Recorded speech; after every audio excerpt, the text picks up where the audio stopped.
ఎవరు మార్చలేదు. సరిగ్గా పాకిస్తాన్లో కొంతమంది పరిస్థితి కూడా అలాగే ఉంది. అక్కడ ఇరాన్లో ఖమేనీ మృతితో పాకిస్తాన్లో హింస చెలరేగింది. అమెరికాకు వ్యతిరేకంగా తీవ్ర స్థాయిలో అల్లర్లు చేపట్టారు కొంతమంది పాకిస్తానీలు. కరాచీలోని యుఎస్ కాన్సులేట్పై అటాక్ జరిగింది. యుఎస్ కాన్సులేట్పై కర్రలు రాళ్లతో విరుచుకుపడ్డారు ఆందోళనకారులు. అయితే అమెరికా సైనికులు చూస్తూ ఊరుకుంటారా? పరిస్థితి చేజారడంతో పాకిస్తాన్ పౌరులపై అమెరికా పోలీసులు కాల్పులు దిగారు. ఆందోళనలో 10 మంది అక్కడికక్కడే మృతి చెందారు. మరొక 40 మందికి తీవ్ర గాయాలయ్యాయి. ఆందోళనకారులను పోలీసులు చెదరగొట్టారు. నిరసనకారులపై టియర్ గ్యాస్ ప్రయోగించారు. యుఎస్ కాన్సులేట్కి నిప్పు పెట్టేందుకు ప్రయత్నించారు. ఇప్పుడు ఎందుకన్నానో అర్థమైందా? మూర్ఖుల్ని ఎవరు మార్చలేరని.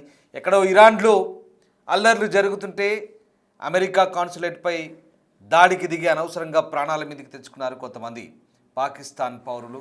అక్కడ జరిగిన అల్లర్లలో దాదాపు 10 మంది మరణించినట్టుగా తెలుస్తుంది. గతంలో కూడా ఇరాన్కు అనుకూలంగా పెద్ద ఎత్తున ఆందోళన చేపట్టడంతో అప్పుడు వందలాది మందిపై అక్కడి ప్రభుత్వం విరుచుకుపడింది.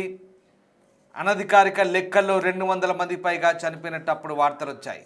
కానీ మళ్ళీ అదే తరహా హింస, అదే తరహా ఆందోళనలు మరొకసారి ఇరాన్కు అనుకూలంగా అమెరికన్ కాన్సులేట్పై దాడికి దిగడంతో పాకిస్తాన్లో పిట్టల్ని కాల్చినట్టు కాల్చేశారు. 10 మంది ఆందోళనకారులను హతమార్చినట్టుగా తెలుస్తోంది అమెరికా సైన్యం. ఇరాన్ సుప్రీం లీడర్ ఖమేనీ హత్యతో ఇరాన్ మద్దతుదారులు భగ్గుమంటున్నారు. ఖమేనీని హతమార్చిన అమెరికా ఇజ్రాయెల్కు వ్యతిరేకంగా రోడ్లపైకి వచ్చి నిరసన తెలుపుతున్నారు. పాకిస్తాన్లోని కరాచీలో ఉన్న యుఎస్ కాన్సులేట్పై ఇరాన్ సపోర్టర్స్ దాడికి పాల్పడ్డారు. ఇరాన్కు మద్దతుగా నినాదాలు చేస్తూ గేటు దాటుకొని లోపలికి వెళ్ళి కర్రలు రాళ్లతో అటాక్ చేశారు. యుఎస్ కాన్సులేట్కు నిప్పు పెట్టేందుకు ప్రయత్నించారు. వెంటనే అప్రమత్తమైన పోలీసులు రంగంలోకి దిగి అదుపు చేసేందుకు ప్రయత్నించారు. పరిస్థితి చేదాటిపోవడంతో టియర్ గ్యాస్ ప్రయోగించారు. అయినప్పటికీ కూడా ఆందోళనకారులు వెనక్కి తగ్గడంతో పోలీసులు ఇక కాల్పులు జరిపారు. ఆందోళన దృష్ట్యా కాన్సులేట్ వైపు వచ్చి అన్ని దారులు మూసివేశారు. యుఎస్ కాన్సులేట్ సిబ్బంది సురక్షిత ప్రాంతాన్ని తరలించారు. కాన్సులేట్ దగ్గర భద్రతను కట్టుదిట్టం చేశారు. మొత్తం పైన అమెరికా వ్యతిరేక అల్లర్లు పాకిస్తాన్లో నిప్పు రాజేశాయి. 10 మంది పౌరుల ప్రాణాలు పోయేదాకా వచ్చింది పరిస్థితి. ఒకసారి కరాచీలోని అమెరికన్ ఎంబసీ దగ్గర పరిస్థితి, కాన్సులేట్ దగ్గర పరిస్థితిని చూద్దాం. हम निकल गए पता आप लोग बता रहे हैं सब तमाम लोग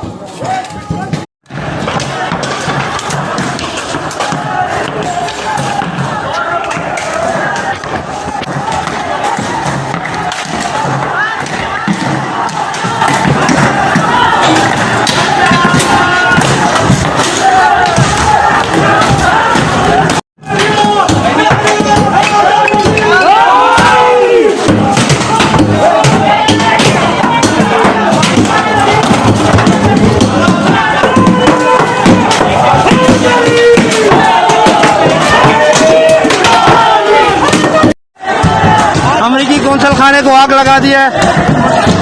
अमेरिकी कौंसल खाने कराची को आग लगा दिया है। अल्हम्दुलिल्लाह रहबर पर हमले का बदला लिया जा रहा है और बदला आसानी से नहीं लेंगे।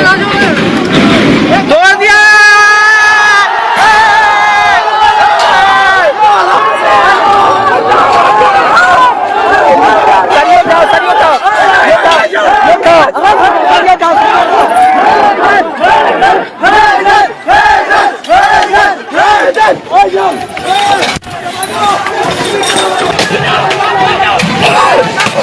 बार किसी किसी की कोई ताकत हम लोगों को नहीं रोक सकती। बस हमें इत्तेहाद की जरूरत है, एक होने की जरूरत है। చూస్తున్నారుగా దృశ్యాలు. కరాచీలోని అమెరికన్ కాన్సులేట్లోకి ఎట్లా చొరబడ్డారు చూసారుగా. మూక దాడులు, అల్లరి మూకలు.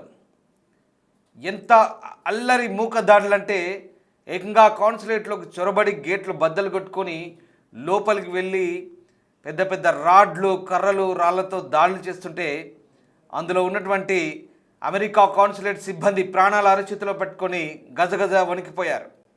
ఇక పరిస్థితి చేదాటడంతో పిట్టల్ని కాల్చినట్టు కాల్చేశారు ఈ మూక దాడి అల్లర్లు చేస్తున్న వ్యక్తుల్ని. అనవసర రాద్ధాంతం ఇది. ఇరాన్, అమెరికా, ఇజ్రాయెల్ అల్లర్లలో ఒకవేళ నిరసన తెలపాలనుకుంటే శాంతియుతంగా తెలపొచ్చు, లేదా రోడ్లపైన నిరసన తెలిపి ఆ దేశానికి వ్యతిరేకంగా ఇంకేదైనా చేయొచ్చు, కానీ ఏకంగా కాన్సులేట్లోకి చొరబడి వాళ్ళపైకి ఈ రకంగా దౌర్జన్యానికి దిగితే వాళ్ళు కూడా ప్రాణాలు అరచేతిలో పెట్టుకొని ఒకవేళ నిజంగా అక్కడ పరిస్థితి చేదాడితే ఆ డోర్లు బద్దలై లోపలికి వెళ్తే ఈ అల్లరి మూక అమెరికన్ పౌరుల్ని అమెరికన్ సిబ్బందిని అక్కడే సజీవంగా తగలబెట్టి హతమార్చేవి. జరగరాని ఘోరం జరిగేది. అందుకే చూస్తూ ఊరుకోలేదు. వాళ్ళు కూడా ఇక తుపాకులకు పని చెప్పారు, ఫైరింగ్ షురూ చేశారు, ఆ 10 మందిని కాల్చేశారు. దీంతో ఎక్కడికక్కడ చెల్లా చెదురై పారిపోయారు. ఇవే మూకదాడులు అంటే. చూడండి ఎంతమంది, వందలాది మంది, వేలాది మంది. అసలు వీళ్ళకి ఏమాత్రం సంబంధం లేని అంశం అని మనం అనుకున్నా అనుకోకపోయినా, ఇరాన్కు అనుకూలంగా మద్దతుదారులుగా వీళ్ళు వ్యవహరించాలనుకున్నా రోడ్లపై చేయొచ్చు, లేదా ఇంకేదైనా ఆందోళన రూపంలో నిరసన తెలపచ్చు. కానీ చూడండి ఏకంగా కాన్సులేట్లోకి చొరబడి అద్దాలు పగలగొట్టి విధ్వంసం చేస్తే ఎవరు చూస్తూ ఊరుకుంటారు? సో దానికి తగ్గట్టుగానే అక్కడ రియాక్షన్ వచ్చింది. కాల్పులు జరిపారు. 10 మంది పాకిస్తానీలు పిట్టల్లా రాలిపోయారు. ఇరాన్ సుప్రీం లీడర్ ఖమేనీ మృతితో పాకిస్తాన్లో ఉద్రిక్తత చోటు చేసుకుంది. కాన్సులేట్ భవనానికి నిప్పు పెట్టారు. దీంతో రంగంలోకి దిగిన పాకిస్తాన్ సైన్యం, పోలీసులు నిరసనకారులపై టియర్ గ్యాస్ ప్రయోగించారు. మరోవైపు అమెరికా సైన్యం కాల్పులు జరపడంతో 10 మంది పాకిస్తానీలు చనిపోయారు. ఇది పరిస్థితి. గతంలో కూడా ఒక నాయకుడి నేతృత్వంలో అమెరికా కాన్సులేట్ ముట్టడికి బయలుదేరినప్పుడు సరిగ్గా ఇలాంటి పరిస్థితి.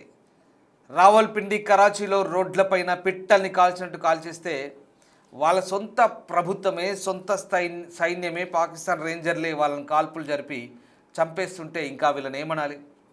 అక్కడి ప్రజల్ని నియంత్రించలేక, కంట్రోల్ చేయలేక వాళ్ళని ఉసిగొల్పి రెచ్చగొట్టి అక్కడి రాజకీయ నాయకులు అమాయక పౌరుల్ని ఇదిగో ఇలా దాడిలోకి ఉసిగొల్పితే ఇక వాళ్ళ ప్రాణాలు ఖచ్చితంగా ఆత్మరక్షణ కోసం అక్కడ పోలీసులు కాల్పులు జరపాల్సి వస్తే వీళ్ళ ప్రాణాలు గాల్లో కలిసిపోతాయి. జరుగుతోంది అదే.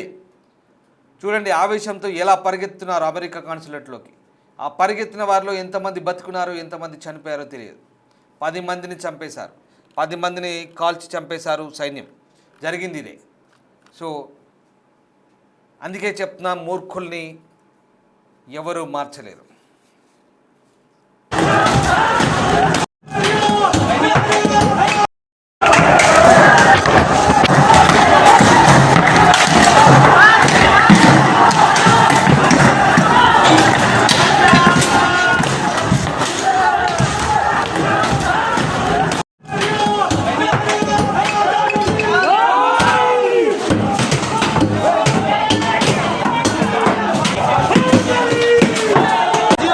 कौंसल खाने कराची को आग लगा दिया है। अल्हम्दुलिल्लाह रहा है बदला